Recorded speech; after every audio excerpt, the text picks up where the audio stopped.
एकादशी कब है? तो आपको बता दूं कि आषाढ़ मास के कृष्ण पक्ष की जो एकादशी है इस बार 22 जून 2025 को आ रही है। तो आप 22 जून को ही एकादशी करें, क्योंकि द्वादशी युक्त एकादशी 22 जून को है। और इस एकादशी का नाम है योगिनी एकादशी। इसे योगिनी एकादशी क्यों कहा जाता है? कहते हैं कि एक बार कुबेर के दरबार में, कुबेर के राज्य में, स्वर्ग लोक में जो कुबेर जहां विराजते हैं, तो कुबेर भगवान शिव के बहुत बड़े पुजारी हैं। एक दिन अपने हेम नाम के माली को कुबेर ने कहा कि जाओ बगीचे से भगवान शंकर के लिए पुष्प लेकर के आओ। हेम नाम का माली भगवान शिव के लिए पुष्प लेने के लिए बगीचे में गया, तो वहां पर हेम की पत्नी उसे दिख गई। तो वो अपनी पत्नी में डूब गया, आसक्त हो गया और अपने पत्नी के साथ वह रमण करने लग गया। तो पुष्प लाने में हो गई देर। कुबेर ने अपने मंत्री से कहा कि जाओ, हेम को मैंने भेजा है कि वो पुष्प लेकर आए, अभी तक तो आया नहीं।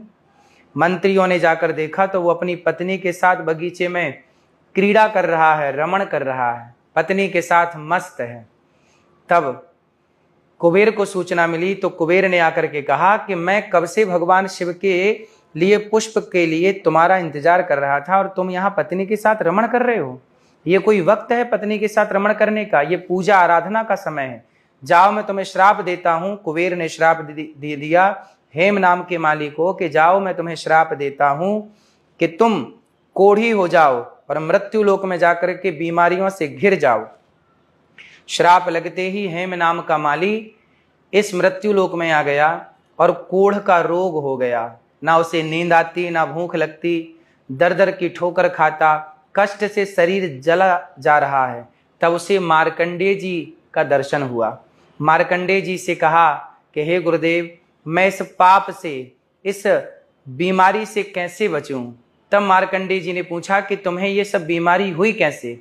तब कहा कि मैंने पूजा के समय पे पत्नी के साथ रमण किया और मैंने कुबेर जी की आज्ञा का उल्लंघन किया।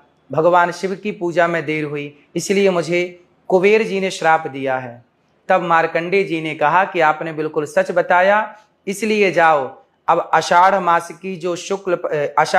के जो कृष्ण पक्ष की एकादशी आएगी, जो कि इस बार 22 जून को है, तो आप भी इस योगिनी एकादशी को करेंगे तो आप इस कोढ़ के रोग से मुक्त हो जाएंगे।